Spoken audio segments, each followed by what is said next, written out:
but his relationship to the working people, the oil men, the loggers, the fishermen, the farmers, the service people, the truckers, he is an anathema to them. And by the way, he's hurt the reputation and the historical legacy of the party he represents. And I'm not an NDPer, but I can respect and know what they did. And I admire them for that. Even the Communist Party of Canada announced yesterday that they weren't in favor of the Emergencies Act because they realized that allows instantaneously for the demonization and the criminalization of anything like organized labor protests. Yeah, of course. And so obviously...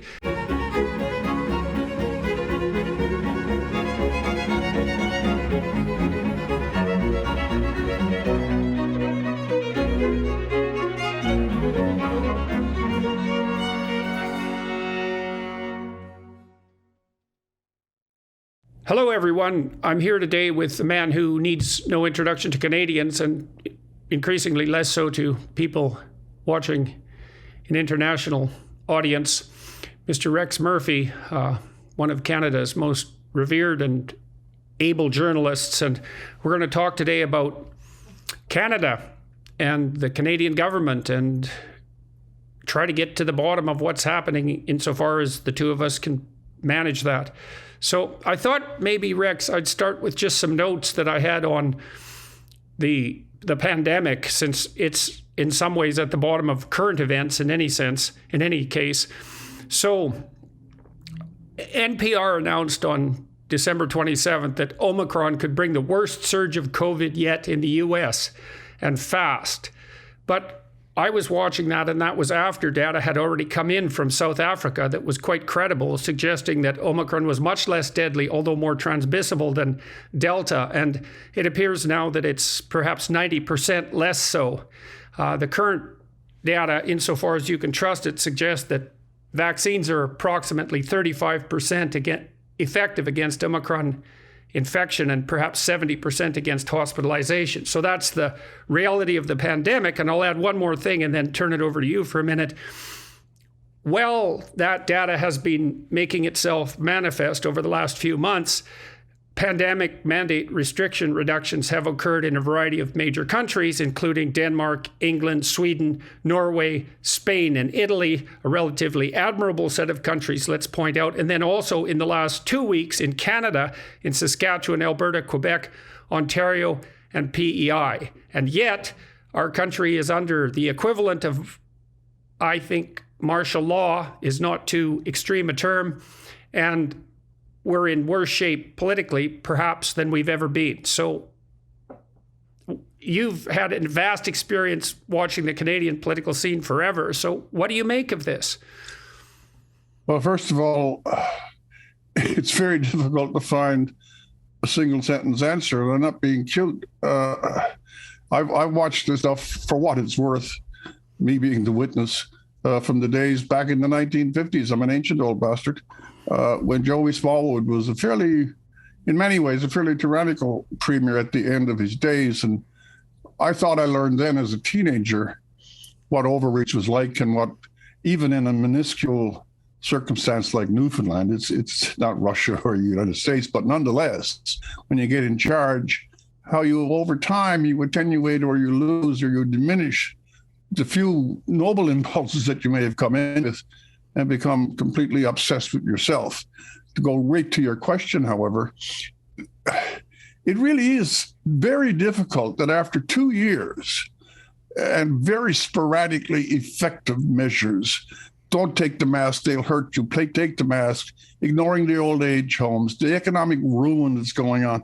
And after we go through 2 whole years of this third variant, you mentioned the Omicron comes in, the information comes by, and as you point out, major and responsible countries, after the 2 years, realizing that, okay, we're into a milder circumstance, we cannot continue claustrophobically to restrict our citizens from their basic rights, they start to lift them. Serious countries start to lift the mandates.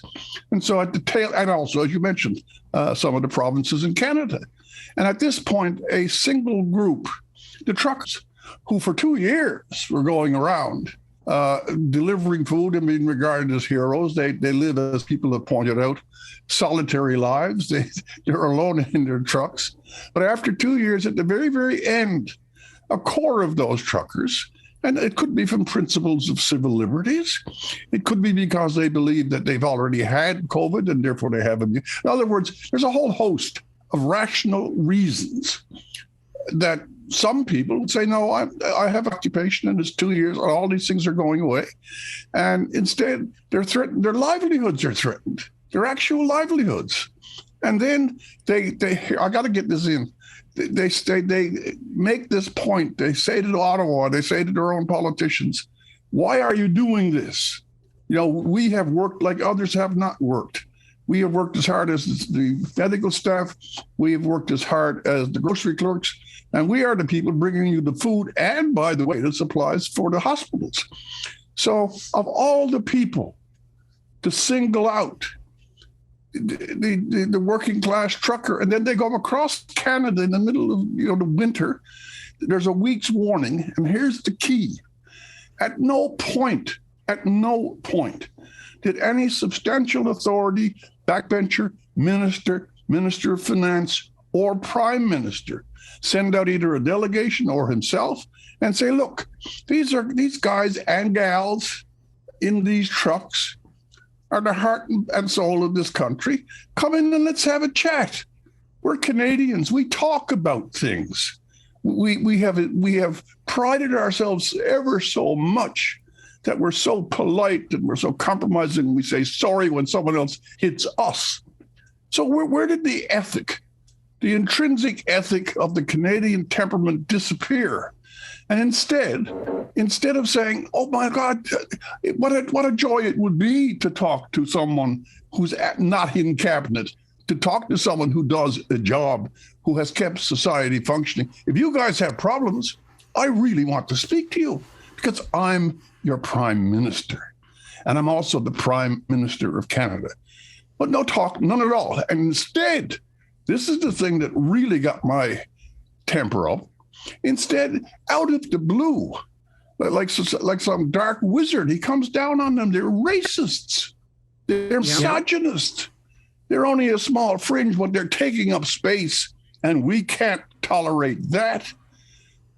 I do not know. I really do not. I do not know what was in his mind, what was in the minds of his superlative advisors, presuming that they have them. And I'm also surprised that the Liberal caucus, liberal is a word without a capital letter many, many times. How come all those backbenchers, some of them from the Atlantic provinces, who know the working class, who know fishermen and loggers and miners and oil workers and truckers, they're a class. Does no one stand up for them and instead let the prime minister rail at them? And Mr. Singh saying that these are white supremacists and they're calling Islam a disease. Whenever I hear the word irresponsible tossed at the Ottawa protest, it turns me upside down. One more final point, I'll shut up. When have you seen, in America or in Canada, a 2.5-week protest by BLM or Antifa or some environmental group, and not a window smashed, not a police officer attacked, no burning of buildings, no shouting curse words at the police forces, no intimidation? This has been a classic Canadian protest in this sense that it's a working class protest, so it's not professional. And secondly, considering what's at stake, livelihood, restriction of civil liberties, an inflammatory rhetoric from the prime minister, the fact that the last 2 weeks have been as tranquil as they have, that's a new bloom in the idea of Canadian temperament. Sorry to be so long. So you and I were told a couple of months ago that by advisors to high-level government officials that the COVID policy was essentially being dictated by opinion poll, which is something we can get back to, this reliance by government leaders now on experts and on opinion polls. We'll cover that.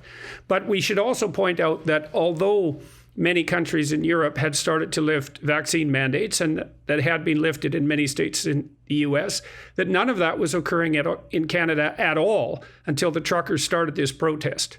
And so now these 5 provinces have started to lift their mandates, and more are going to follow. And they aren't claiming that that's a consequence of the trucker protest. But the truth of the matter is that we know that this is being run by opinion poll, which is a terrible way to run a government, and that nothing had changed before the truckers started to protest.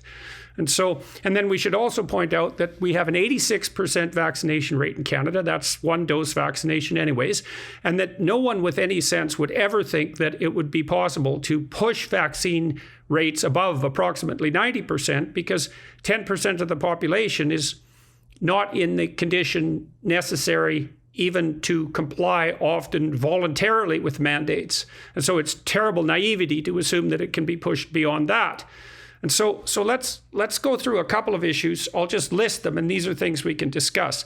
Well, we want to figure out, well, why did the truckers get demonized, and what are Canadians supposed to think about that, especially because FinTrack, which tracks financial transactions and is supposed to be taking care of such things as terrorist financing, has no evidence of suspicious transactions occurring in relationship to this protest, and that's was documented by CTV, who is hardly, you could hardly accuse of being sympathetic to the truckers. So there's that. Then there's just exactly what is the emergency here, and why is it reasonable under any conditions whatsoever to consider this an emergency of such major proportions that our basic civil liberties have to be lifted. Then the ability to freeze and seize bank accounts, which generates distrust in the banks. The precedent to define retroactive crime, because now funding a perfectly legal protest through legal means has been criminalized and associated with terrorism and organized crime, and can be punished without trial by fiat, and that appears to be permanent. Then we have the extension and redefinition of crime, because mischief has now been expanded as a category to arrest people without cause, and now you can aid and abet mischief. And then they compelled the tow truck operators to start operating, and Trudeau said they would get just compensation. And then you've been beating this drum for a long time. We've been governed essentially without Parliament for 2 years. And then this is maybe, it's very hard to say what the worst thing is that happened to Canada in the last 2 weeks, because 6 things are worse, and each of them should be fatal to the Trudeau government. But I think perhaps the worst was the decision to suspend Parliament on Friday from discussing the Emergency Act because of the action that was instituted by the police as a consequence of the Emergency Act. So let's start with what you talked about Trudeau's state of mind with regards to the truckers. Like, he's accused the Conservatives of supporting the people who wave swastikas and tried to associate the truckers with Nazis, and went after a Jewish Conservative MP and hasn't apologized for that. So do you think that Trudeau believes that the truckers are actually some kind of far-right MAGA movement? Or what? It just leaves me speechless. On that one point, it is impossible to believe that he believes it. If you have 1,000 or 2,000 or 3,000 people, and there is a placard up, and the placard is not support. I'm sorry you've been having to make this point. The placard that has the swastika on it, it's a nasty thing, but it's implying that the government is the bunch. And the news media and Trudeau take this idiot and his scribbled damn swastika, and they try to paint tens of thousands, because when these truckers came across Canada, every highway overpass, and at least a third of the country is saying, thank God that someone is expressing something. But the idea that the Conservatives are feeble and they haven't been present enough, I could go on with them forever. But the idea that they're Nazis, I mean, this is not even grade 6. This is ridiculous. And by the way, I have to. This one guy wearing a raccoon mask, walking around with the Confederate flag. It was absurd. It has no consequence whatsoever. Well, and the truckers themselves chased him away. Well, not only that. There's video evidence of that. I know that, but the news media sucked on that like they were a hungry babe. I mean, it was so, it was idiotic. Okay, let's talk about the news media for a second. We might as well jump to that. Okay, so here's the deal. Now, one of the ways that Mussolini defined fascism, which I think is quite interesting, is the integration of corporation and state. Okay, so let's talk about the media, the legacy media in Canada. $595 million salary subsidy in the last 4 years, $1.2 billion annually for the CBC, which has also been it's also been recommended to the CBC that they decrease rather than increase their reliance on private advertising. $60 million pandemic-specific emergency support fund, $10 million special measures for journalism top-up for 2021 and 22, and then the recent request for by the Toronto Star, and I hope I get this right, which is probably the loudest rag in the country beating the Trudeau drum, for $60 million, describing a $30 million annual shortfall in their operating budget. And so, here's the thing I think that Canadians are faced with at the moment that's so awful. It's related to this press-government collusion issue. The typical Canadian is someone who's believed for years in the reality of peace, order, and good government, right? Our constitutional principle, and that our fundamental institutions were essentially reliable: government, education, media. Let's say you could count on them to at least try to tell the truth under most circumstances.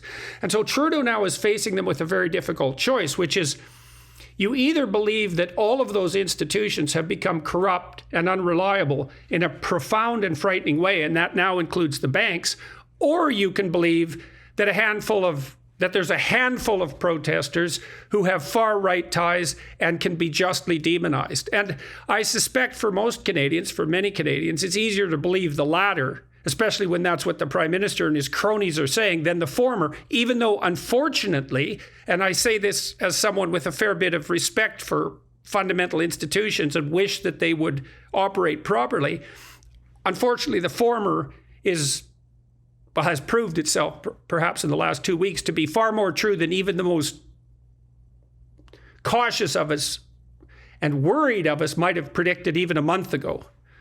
So, well, there's a whole lot of things to say about that. I'll start even on a broader scale than you mentioned.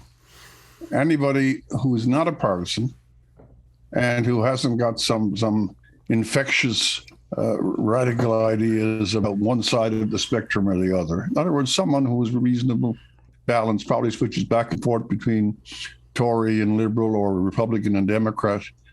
Those days of equilibrium or easy shift or disagreement, their history. If you look at America in particular, because it connects, by the way, if you look at America and American journalism in the last 5 and 6 years, the growth of, especially of the cable channels, plural, and the absolute surrender to the most vile partisanship, the whole Russia collusion thing. If you read some of the sane people, Molly Hemingway's book, for example, you realize, and it's hard even to digest, that was all confection, that was all composure, that was all made up. And the savagery with which during the Trump years, any detail got in. The CBC wouldn't be alive today if it wasn't for Donald Trump. When you switch, and I'm getting to your point, when you switch up to the Biden administration, and we know that he's kind of Lon Chaney coming out of the chamber wrapped in linen, hardly anything.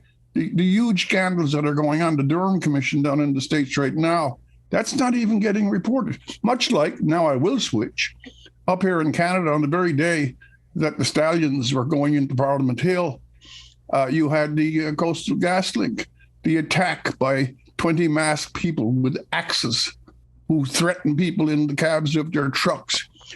As far as I know, it was close to 24 hours before that even got reported on CBC. Now, what I'm getting to before I get to the money is that the press as an institution, there are many exceptions, but by the mass of the institution, it has decided it is a player, that it will pick a side, that it will inflate the people that it likes to inflate, and it will derogate and damn those that it does not. They will do that from a perch of self-assumed moral superiority. Here's what you need to know.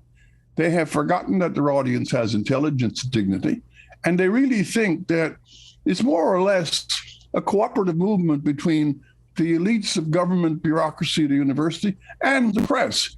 And then when some low-class operation occurs that some bunch of, big hat truckers come in, who are these people who are interrupting our complacency and tranquility? Then you come to your point.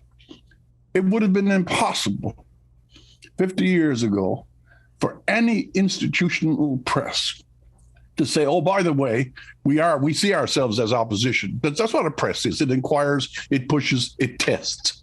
But at the same time, incidentally, most of our operation is getting funded by the people we're dealing with. Also, the close cohabitation of the high-class journalists with the people that they cover.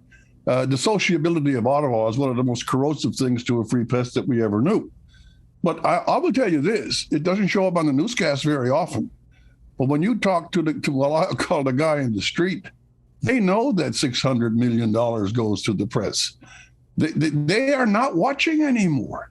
And not only that, when the press then say, oh, this has been a terrible ordeal for us in Ottawa, no one got touched.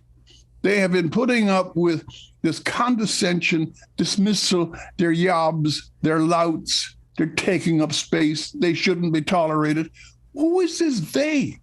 And this is coming out of the mouth of a prime minister who, more than any other thing, set himself up as the virtue emperor of all the world. He was more tolerant, he was more liberal, he was more broad-minded, he was for, all sorts of diversity, except diversity for the people who actually keep the country going. So yeah, go to the press. The press is a part of this dynamic. It's a part of this crisis. I don't know where we go from it. We'll get to that, I'm sure. But there's been an awful diminishment of respect, dignity, and prestige for both the government, and that means, by the way, the opposition parties too, and the press during this. The truckers might lose, as we say in the ancient thing, they might have lost the battle, but they've altered the perception of very many things very deeply. So this morning, I don't know what to make of all of this because it's happening so quickly. I can't believe the state to which the country is degenerated. I've been in contact with a reliable source within the Canadian military, and he told me today by email that if I had any sense, I'd take my money out of the Canadian banks because the situation is far worse than I've been informed. And so that's just one of many such messages I receive on a daily basis. So let's talk about the bank. So here's what our Prime Minister did last week. He permanently destroyed 20% of the population's faith in the entire Canadian banking system and stained the Canadian banking system's international reputation, I would say, for decades. And in any normal time, that in itself would have been enough to constitute sufficient grounds for a non-confidence vote for the government to be ousted. And that's only one of the 7 things that happened last week that are of that magnitude. You can't even keep up with them. And so let's talk about this emergency for a minute. So, I talked to Brian Peckford, the former Premier of Newfoundland, a couple of weeks ago about the fact that the mandates themselves weren't justifiable under essentially the emergency clause in the Charter, which allows for the suspension of certain basic rights under certain conditions. The mandates themselves weren't justifiable, especially now. And now the ante has been raised to a tremendous degree because we have a new emergency, which is apparently more serious than the entire COVID pandemic, that justifies the imposition of martial law and the seizing of bank accounts and the retroactive definition of crime and all of this. And so I'll ask you to play devil's advocate, okay, just for a minute. So imagine that you're on the side of Trudeau and the Trudeau government, and you're trying to make the case that this is an emergency that justifies the imposition of martial law. So what's the emergency exactly? Give me some evidence that there's an emergency of any sort. Even if, and I accept the challenge to be a devil's advocate, let me really try. What is the thing that is making the Canadian state tremble to the point of its own dissolution? Are all the provincial capitals under seizure? No, I don't think so. Oh, I got it. The Russians are coming down from the north, and they've got a fleet of the highest gunnery, and no, it's not that either. Maybe it's inflation, and if we kill the truckers, we ruin the truckers, we can take. Look, even trying to be advocate. Okay, great imposition. I'll go that far. Great imposition on the kind of comfort and tranquility of Ottawa, but there's been an awful lot of imposition on the tranquilities of every person in this country for the last 2 years. You couldn't visit your sick mother if she was in an old age home. You cannot. Look, Chrystia Freeland is supposed to be bright. And Mr. Lametti, after some of the things he's been saying, I have to hold judgment on. Where's the threat? There isn't one. This was the longest, most sustained, and almost, you can read it and you can see the live pictures from people who are not in the news media. It was even an almost celebratory thing. If even a delegation of the Trudeau cabinet had walked down the streets of Ottawa, had enough of parkers that they could sit outdoors and spend 2 hours talking to some of these real people, this could have been washed away. So even Advocatus Diabolus, I cannot do it because I cannot even in fantasy come up with reasons. Well, let me try. Let me try. So let's say, all right, so this is it's a radical right-wing movement, and it's funded by MAGA, money flowing in from the United States, and that there's a real threat of a January 6th style insurrection, and as a consequence, to protect Ottawa and the stability of the state, we have to make the trucker convoy illegal. And then we have to hunt everyone down and track everyone down, whoever donated, because they're part of this extreme far-right network that has its origins in the United States, and the entire integrity of the state is no. Well, so does anyone believe that? It's like, so, because I don't get it. I don't even see why this is a wise move strategically for the Liberals. Well, I tell you, there is a reason why they believe it, because this is why I brought up the United States. It wasn't idle. They had a sustained 4 years of believing what was not true. I'm stating this with definitive force. It simply wasn't true. Putin did not own Trump. Now, people might not like to hear that, but it was a confection. It was a setup. And yet all of the great investigative powers of some of the greatest journals and television stations in all the world went with it day and night. And now you'll have, for example, Mr. Biden's son with his contracts and these Chinese, not even to be mentioned. Here's how it comes to be. This far right, the white supremacy movement. I see the phrase white supremacy so often, and I wonder, where is this coming from? There will always be, some fanatically stupid set of people with some fanatically stupid cause. But there has not been, let me use this word, a pandemic of racist white challenge, but it's been the fodder and the newspeak and the woke dialect, and it's been shoved out so often that if you say the word MAGA now, this is where Lametti comes in.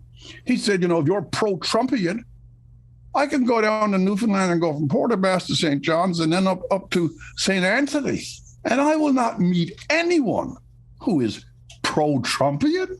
I mean, it's silly. But as Catherine McKenna said, if you pound it hard enough and long enough people will believe it. Well, I can't think of any other reason than belief in something like that could possibly justify what's happening, because I can't believe that. So I'm trying to look for alternative explanations, So, okay, the Liberal government has decided to implement a state of emergency. Okay, so here's a psychological explanation. Trudeau's father did that back in the 1970s, and Justin is constantly trying to prove his validity as a figure of masculine integrity. And I think there's probably some of that going on, because if there wasn't, he wouldn't have run for prime minister to begin with, because he's so supremely unqualified to be prime minister that it's a complete bloody miracle that anyone can be narcissistic enough to assume that with that little knowledge, a role like that should be adopted. So that's definitely a factor. And so he's got to stand up and show that he can do it under duress. And then it's got to be the belief that there's something like a far-right conspiracy occurring, because invoking the the Martial Law Act, the Emergency Act, is so preposterous a move that unless you actually believe that there was a signal threat of that paranoid sort, there's no way you could justify it strategically, because I cannot see how anyone could think through, including Chrystia Freeland, by the way, the notion that this is going to go over well over a period of something approximating a month. So it's got to be that, and I read the other day that because FINTRAC never found any evidence of, radical foreigners colluding in a right-wing manner to fund the Freedom Convoy, that most of the information that the government depended on was actually generated by the CBC.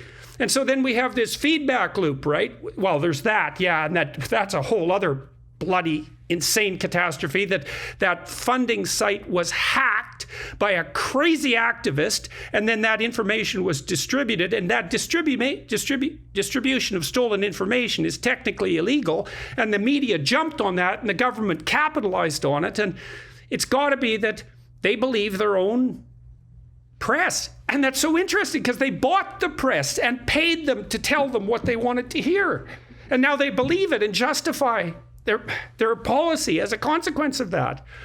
Well, I'll pick up on two things you said.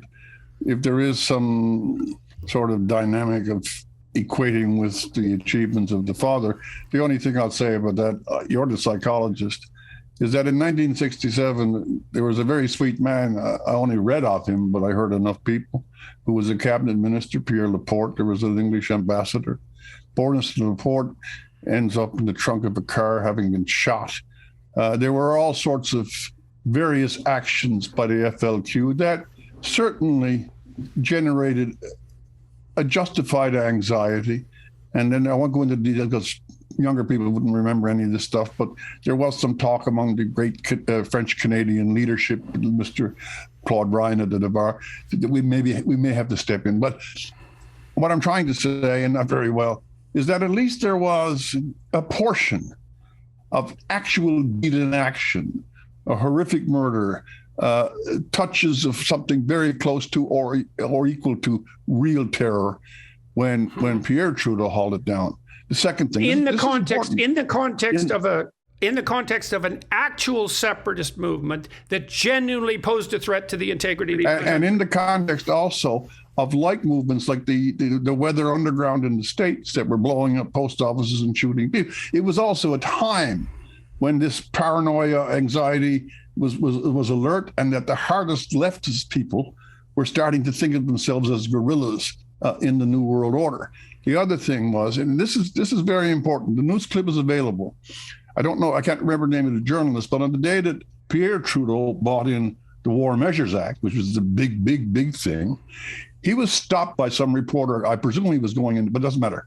He was stopped by a reporter. And instead of, brushing him off or leaving question period, the two of them, and Trudeau's just standing there, the two of them have this back and forth. And the reporter is really pushing.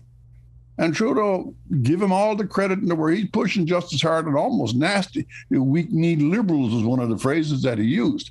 What I'm saying there is that even if he overreached in the time, he was willing to stand face to face with a real reporter for almost half an hour, going back and forth as the camera rolled. In other words, he didn't hide. Now I'll go to your other point. He has to believe it. Look, maybe there is a substantial fantasy that is operative in the entire Liberal cabinet. And if Mr. Trudeau actually believes that there is a genuine threat of MAGA overthrow and Trumpian forces, there are, 30 plus people in his cabinet? They can't all share that fantasy.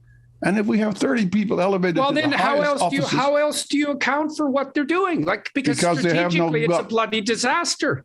Because they genuflect. I put a note in the column that you kindly posted. I said heroes, and I was exaggerating. Where are the 5 or 6 people in his own cabinet or in his own caucus that are saying, Justin, you have really, really overreached vastly. You have insulted the nature of this country, which is always the middle course, always the willingness to at least try a compromise and a talk.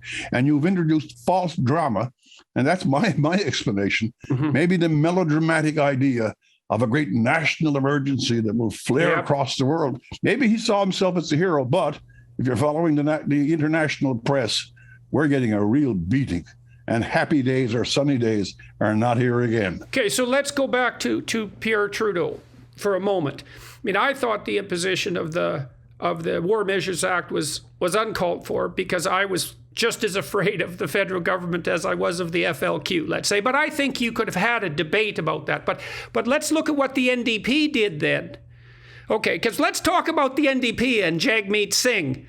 Because I think, if anything, and this is quite the insult, I think, if anything, he's more juvenile, immature, and narcissistic than Trudeau. And that's really saying something. Now, back when the War Measures Act were implemented, now, I was involved with the NDP to some degree at that point, and I knew a fair number of the leaders of the provincial parties. Not well, but I knew Grant Notley well.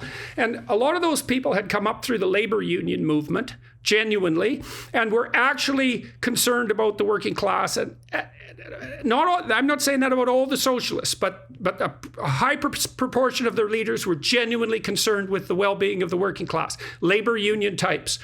And the NDP opposed the War Measures Act on principle. And Sven Robinson, who's part of that cohort, a little later, but part of that cohort, also opposed it yesterday. And yet Jagmeet Singh and the NDP, from the polls I've read, the followers of the NDP are those most set against what the truckers have done. And he's following Trudeau around like a lapdog. Well, yeah, you brought it all up, and it's really good. And yes, for the younger people that are watching this, I actually remember. I got a fairly good memory.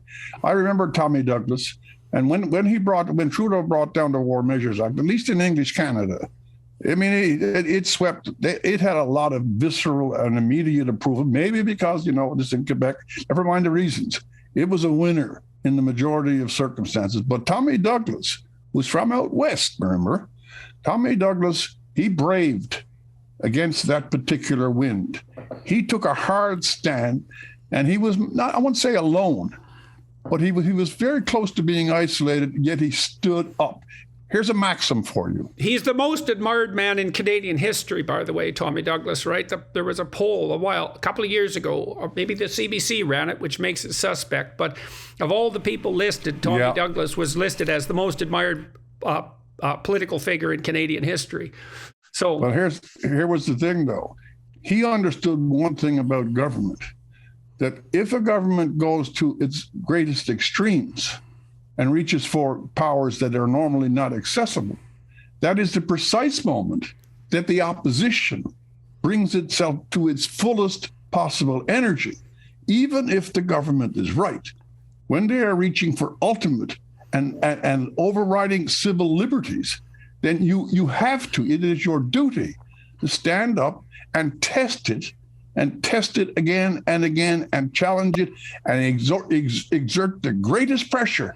Explain yourself, justify it, limit it, give us the boundaries. And yet in this particular case, the very day, as you have mentioned, that they brought in this thing and let the police loose on the protesters, that's the day that Parliament doesn't even meet. And Mr. Singh will win every student council election in Canada. But his relationship to the working people, the oilmen, the loggers, the fishermen, the farmers, the service people, the truckers, he is an anathema to them. And by the way, he's hurt the reputation and the historical legacy of the party he represents. And I'm not an NDPer, but I can respect and know what they did. And I admire them for that. Even the Communist Party of Canada announced yesterday that they weren't in favor of the Emergencies Act because they realized that allows instantaneously for the demonization and the criminalization of anything like organized labor protests. Yeah, of course. And so obviously, okay, so let's talk about that Friday event. Because this actually really needs to be focused on. So, you'd think the Conservatives, I don't understand why all the MPs on the Conservative side just didn't go to Parliament anyways. I can't believe, Canadians have to think this through. So we had martial law imposed. It's supposed to be debated in Parliament, and then we have to talk about the fact that there's been no Parliament for 2 years. It's supposed to be debated in Parliament on the very day that the debate is supposed to start, the government announces that it's going to suspend Parliament yet again, not because of COVID, but because of the dangers of the situation they created to stop debate about that very measure. And everyone went along with it. You cannot make it up. You really can. By the way, on the Conservatives, they have a mass of MPs. And if they didn't want to go to Parliament yesterday, I hope they didn't. They shouldn't be flying home. They should have gone in a cluster, and they should have walked the streets, and they should have at least had conversations, not anything else, just conversations. How's this going? What are they doing? What do you think? When would you leave? Show them that their representatives actually talk to the people that they represent. And secondly, they should be at extreme volume. They have been tepid. They have been removed. There is no vigorous, no clamorous opposition to this. This is the biggest thing that has happened since the imposition of the War Measures Act, which saw people picked off the street and put into jail. This is a really, really big thing.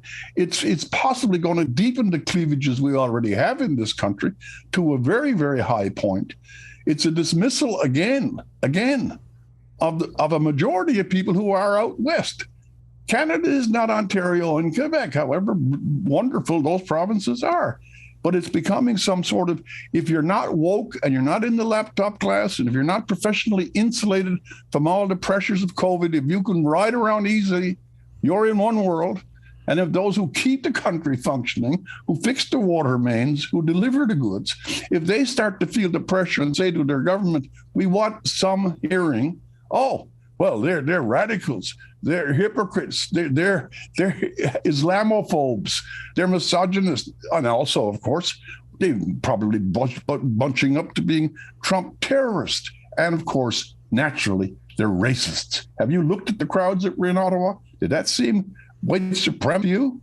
Some joke.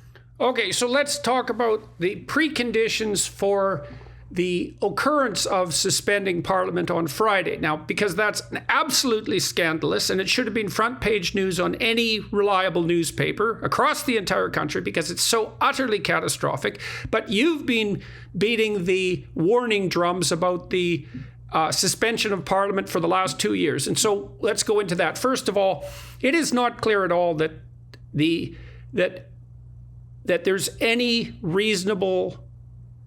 rationale whatsoever that's credible constitutionally or politically for the suspension of Parliament itself during the time of the COVID crisis. Because Parliament is the place where the voice of the people meets the voice of the leaders and where the political thought that guides the country originates. And so it was, even though we had, essential services that stayed open during the COVID epidemic, Parliament wasn't deemed one of them.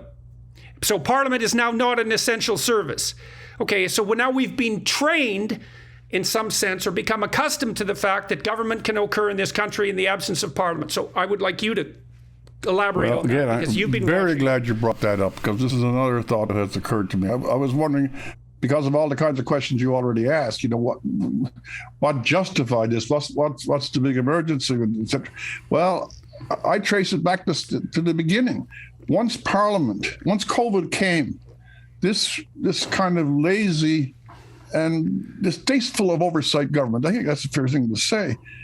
First of all, they saw it as an opportunity to be semi-heroic in its management, even though at the beginning, and I won't go over it, the first 2 or 3 months, they were a total mess.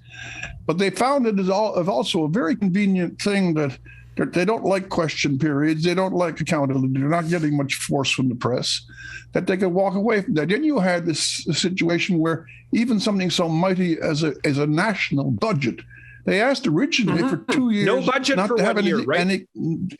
They skipped 1 year, but they asked for the powers for 2 years till they got slapped down. They had their SNC and their WE scandal. So this wasn't a good time to have Parliament open in any effective kind of way. Now get to the essential thing. In the period of true crisis, and we'll call the pandemic a true crisis, the most important institution, not essential, quintessential, five times the essence. The quintessential thing is the Commons. And if you bring in emergency legislation and suspend civil liberties and seize bank accounts and phone up people who made legitimate donations to see if they're on side, shut down shopkeepers in Ottawa because you send their names out. That is the ultimate. Look, the Tories in particular should have been standing on those steps screaming at the top of their lungs, why isn't this building open? The house. That's right. That's right. That's what they're there for. Right. Yep, absolutely. They should have gone en masse and through the police to the House of Commons and demanded that the debate take place. It's a catastrophic failure of opposition. Yeah, it is. It is. I don't know where it's going to go. I really don't. Well, let's dig down farther into that. So what's happened in the absence of Parliament?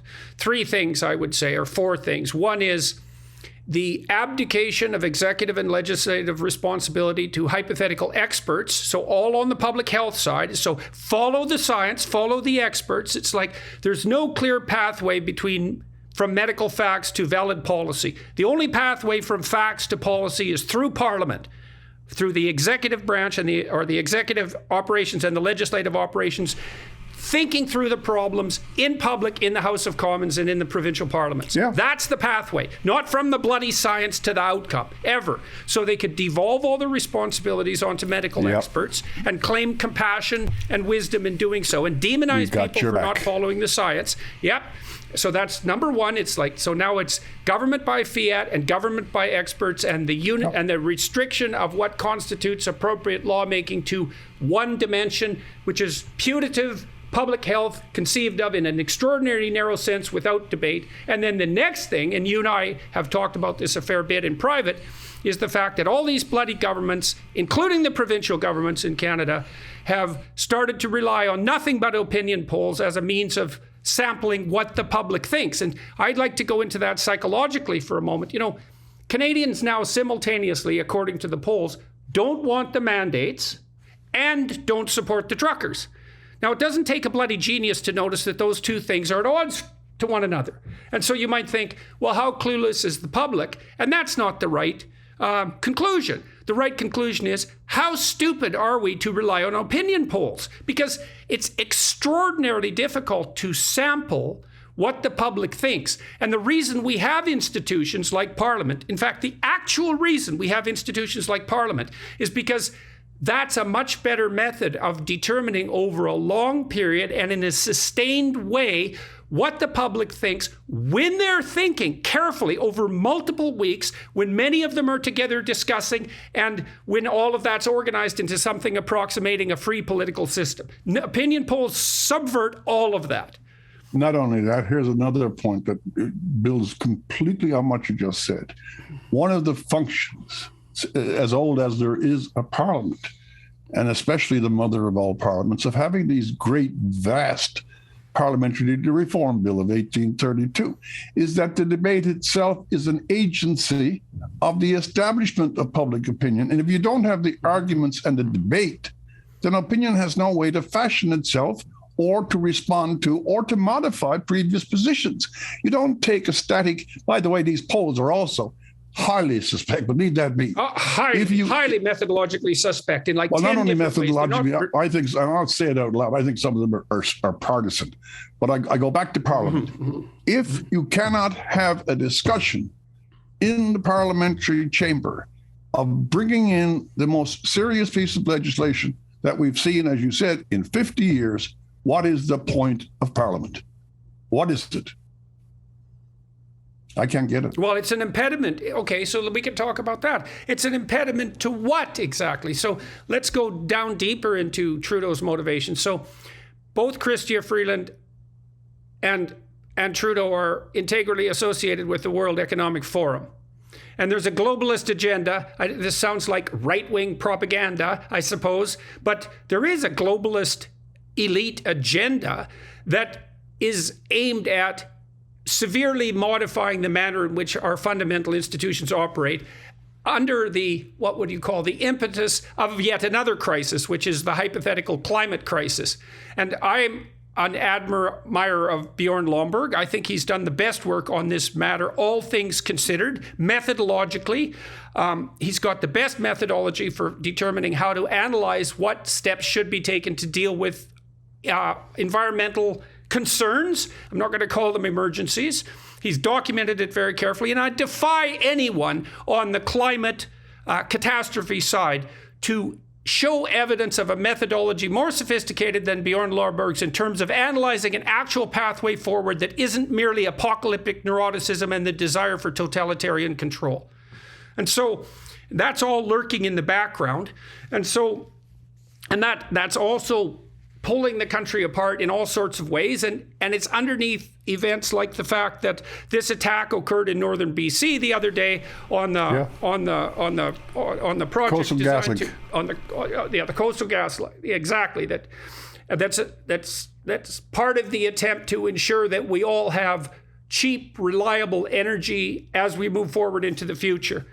And so, I'm going to make it one more case about this. I worked on the UN Secretary General's report on sustainable development for 2 years and analyzed all this sort of material and data. And that's where I came across Lomborg, trying to sort this stuff out.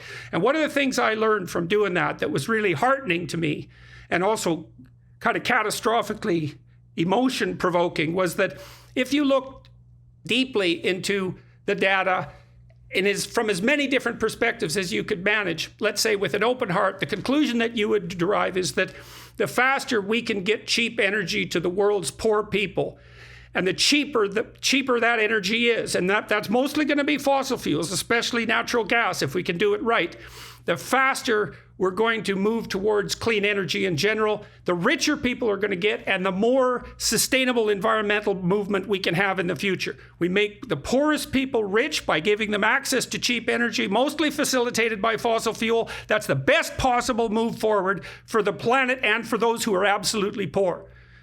And again, I defy anyone on the environmental catastrophe side to formulate an argument showing how that's not true. You say, I'm on the side of the oppressed, I'm on the side of the poor. It's like, you're not. If you're not for cheap energy, you're not on that side at all.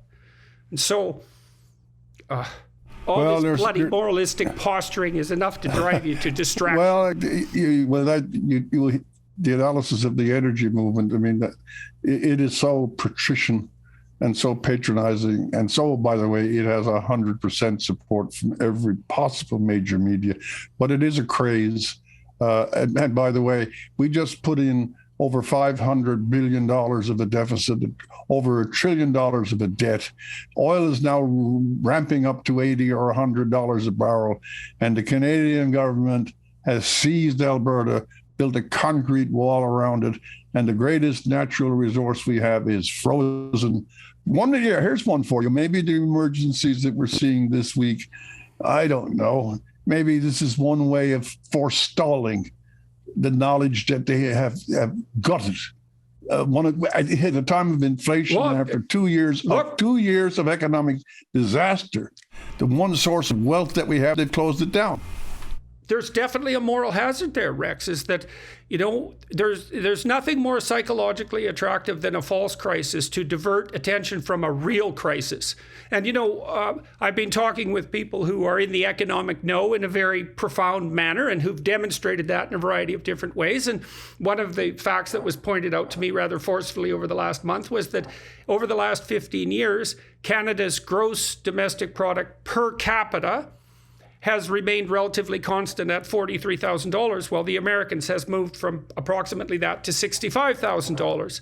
And so that's just one of many indicators that Canada is in a state of economic crisis, the magnitude of which has not yet been entirely revealed, and that the country is tearing itself apart at the seams. And so why not have a false crisis? Because then you can look heroic when you're dealing with something that doesn't exist, and you can beat down the Nazis and the Confederates instead of facing up to the fact that you've been so appallingly incompetent and moralistic over the last 6 years that things are really about to manifest themselves in their true nature. Well, you could bring this down. We started at a very early point. You can bring this to a good circle. After the 2 years, we haven't got the inventory of how many businesses have failed, how many families have been disjointed or depressed and made anxious, how much the economy itself overall has been hurt. We don't know yet if once the banks start to rise their interest rates, how this debt will drown us. We also have inflation. But here's the biggest thing of all. Here's the biggest thing. And this didn't happen because of a disease or a pandemic. You mentioned at the beginning, I've been at this far too long, but I have not, and I'm not exaggerating, I'm not being rhetorical. I can't remember a time when there are sharper differences, more angry divisions. We've had contests between provinces, and we've had big fights over pipelines and transmission lines and all sorts of, but it was never carried out with animosity. It never, by the way, called up the brands. I went from 50, 60 years, never heard anyone call anyone a Nazi because they didn't like what they said. A man who comes in and basically says to the world, I am the personification of all that is new and correct in a 21st century virtue. Remember, it's 2015. I am sanctified by my own correctness on all of the genuine issues, and I am going to build a tranquility founded in respect for all Canadians. And 6 years later, you got stallions on Parliament Hill running into walkers. You got the police probably being forced to do stuff that they don't want to. You have a parliament that's been eviscerated or castrated, the biggest debt ever. The West is angry. And we have on the public scene, and it's the a sad thing opposition to is say, ineffectual and chaotic. we the have NDP no has abandoned the working class. The press the is in NDP collusion has with gone the government. away. Okay, so No, let's go it's back in bleak. time a bit. So, I remember I was politically active when the separatist movement was perhaps at its peak, and that would be under René Lévesque. And so the country was really tearing itself apart. And I was an Albertan, so there weren't two provinces that were more set against each other than Alberta and Quebec, and that might still be the case. But I know that among Albertans at that time, there was respect for René Lévesque. People actually trusted him, and they thought, well, those damn separatists, they want to separate, but we can understand why, and we don't think it's evil. We just think it's wrong. And people listened to Lévesque, and Lévesque and Trudeau could have a debate, and there wasn't this demonization, even when the country was literally on the verge of tearing itself apart. Give you a better one in a sense, but Lévesque he was disliked for his cause. But he was very much admired for self-evident integrity. You can be on the wrong side of something and have a great deal of virtue besides that. But here's a better one. When Alberta was first facing the pillage of its natural resources under the National Energy Program, and that was Pierre Senior, there was then, it was Peter Lougheed, who in many ways was kind of an archetypal premier. He was a premier that basically filled a role. The role didn't fill him. Those two, and they had a certain equality of intellectual or moral presence. They sat at each other in constitutional conferences on television, and I know they sat face to face behind the scenes. Both of them were tough. They were both tough people, and yet there was no residue of, oh, he's a goddamn bastard because he's a Nazi. No, there was enough character in each of them to have a deep and probably irreconcilable difference and still maintain civility and compromise. That's called Canada. And that is what happened in Canada, is that civility and compromise did prevail up to now. Yeah, and that was also back when tough was actually still that's another story altogether. Right? Yeah, well, it's definitely another story. So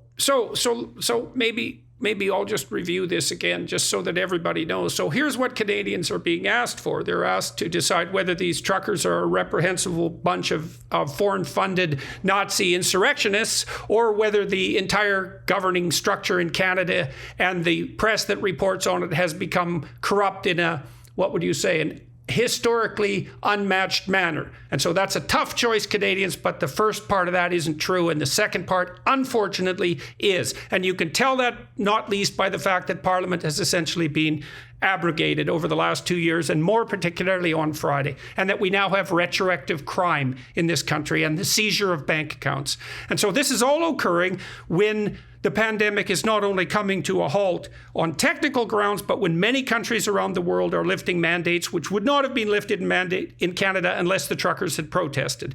And that's in a background of the devolving of executive responsibility to experts and to opinion by all three political parties, the abandonment of the working class by the NDP, and the imposition of a utopian globalist agenda on the entire economy of the country. And that's basically where we're at.